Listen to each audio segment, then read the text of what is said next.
We have another interesting guest here on the studio, an educator from Immokalee High School. Dr. William Harris is here in the studio. Welcome to the studio, Dr. Harris. Thank you, Lee, for having me. It's always good to get educators in here.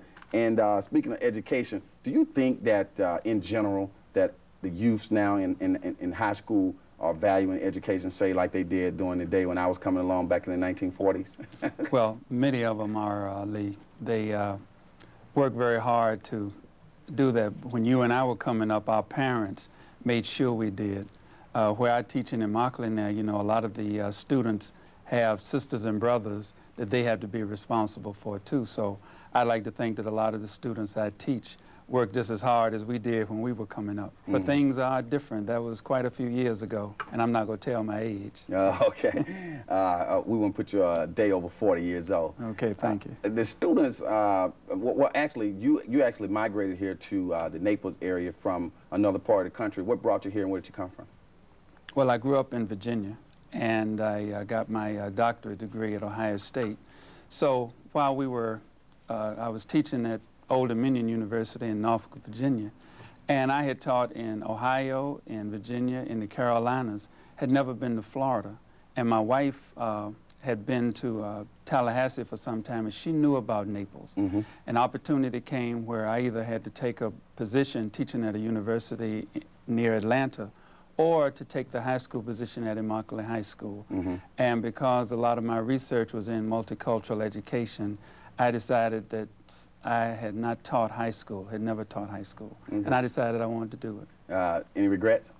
No, no regrets. Now, you've been involved in a lot of things, you know, even since you've been here. You know, you're chairman of the Political Action Committee of the Collier County NAACP, on the steering committee for the Weed and Seed program with the Juvenile Justice System, Justice Department, Immokalee Civics Association, professional visual artists, I mean, and the list goes on and on and on, from art to civil rights activists, voter registration. Why do you feel it is so important for you to take advantage of the skills that you have and help other people? Because I felt I was trained to. And I grew up in a family that was civil rights orientated. If you ate at my mother's table, you didn't just sit around and do nothing. And I have been educated to work in the arts. At 8 years old, I was helping people, you know, register to vote. So if I didn't, I wouldn't be true to myself if I didn't leave. Now, when we look at the young minorities in the school system now, having a role model like yourself, whether it be African Americans or Hispanics, who see you moving about in the school system, a doctor in education, what kind of an impact do you think that sends them? I know when I was coming along, and particularly in high school, I didn't see any doctors, African Americans at my school. Well, once I arrived here, I found that a lot of the young men, you know, felt like they had somebody to talk to.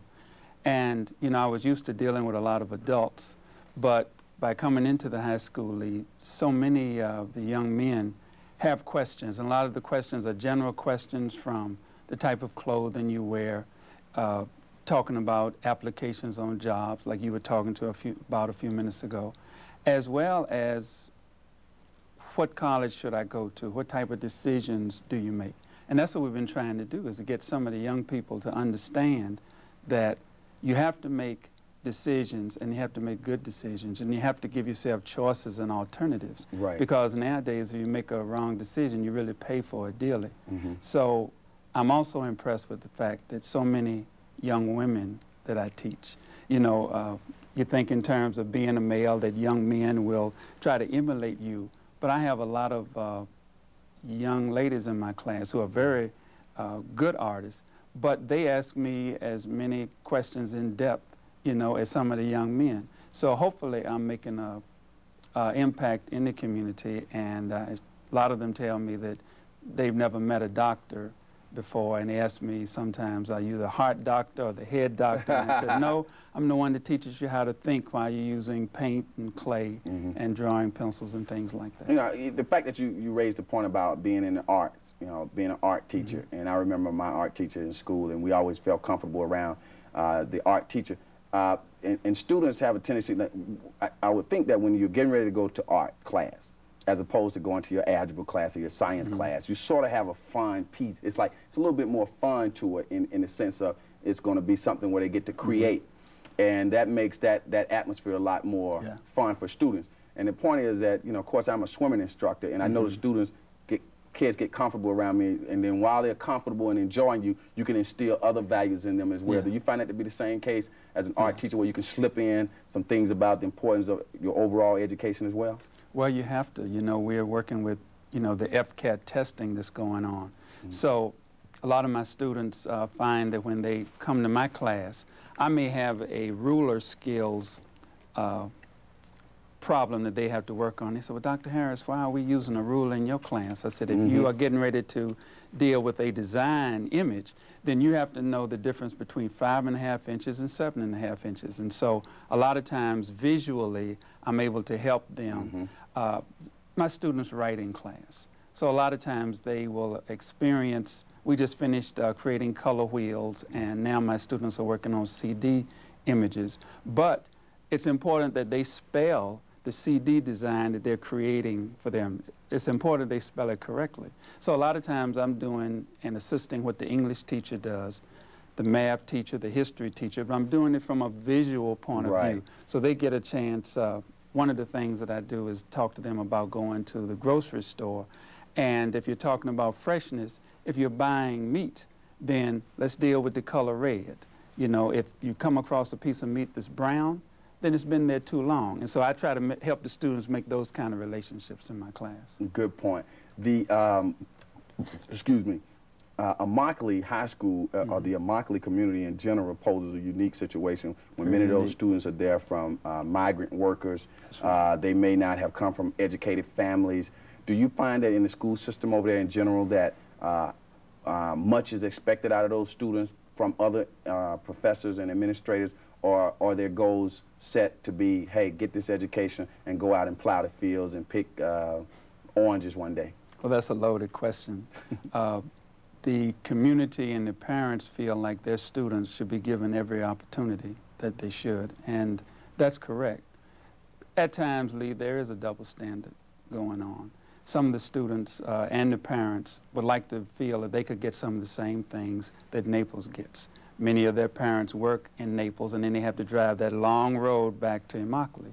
And it's hard to be able to leave Naples, where you have all this affluence and wealth, and then go back to Immokalee, where you may only have one grocery store, you know, or maybe 1 or 2 drugstores to select from. So a lot of times living in Immokalee, it's a little difficult sometimes, because you have to make the right decision, because either you come to Fort Myers, which is 40-some miles, or you go to Naples, which is 40-some miles. So parents expect a lot of their students, but a lot of times there is a double standard, and we hope that we can improve it. What do you see as some of the solutions to that? Probably if we could figure out a way to get more parental involvement going on. I'd like to definitely see a reduction in class size. And I really would like sometimes for some of the administrators in Naples to be able to come to Immokalee and see what some of our children are doing. Come in the classroom and sit. You know, a lot of people make decisions on what goes on in Immokalee, but some administrators and even some of our county commissioners, you don't see them in Immokalee unless you really ask for them to come. So a lot of times that's, you know, people should see things firsthand. So do you think that's, a lot of that is because of race? Meaning that the majority of the students at Immokalee are minorities? Sometimes you get the feeling, because when you have things like that, Lee, you're dealing with attitudes. So a lot of times it's difficult to tell people that maybe that's not the case. But if you have traveled all around the country and you come and you see this microcosm of things going on, sometimes you wish, you know, that you could snap your fingers and it will go away. But race is an issue, because there's a lot of polarization going along, especially with the case, the Harris case, you know. Marvin Harris. Marvin Harris, yes. So a lot of citizens in Immokalee have as strong of feelings as some of the people in River Park, even though they're different. Now, you actually live in Immokalee? Yes, I do. That's sort of uncommon to have professionals like yourself living in Immokalee. With about 30 seconds left, why do you think that was important? It was important for me to live in Immokalee because when I go into the grocery store, my students see my wife in there shopping. They see us going to the laundromat just like they do. So basically, they know that they can come to us or call us, and we're not 40 miles away. They know we're right there, we're hands-on, and that means a whole lot to me to live in the community that I teach. Okay, with about 15 seconds left, who would you like to wish happy holidays to? I'd like to wish a happy holiday to everyone that's in Immokalee that supports my wife and I, and any of our relatives that may see your show in other parts of Florida. Okay. Appreciate it. Dr. Harris, it's been a pleasure having you on the show. Lee. Get Thank you you back for in the having me. future, okay? As the saying goes on this particular show, for those who say it can't be done, they're usually interrupted by those like Dr. Harris, outstanding educator at Immokalee High School, who are doing it. We'll see you next week right here on Leap Is Live.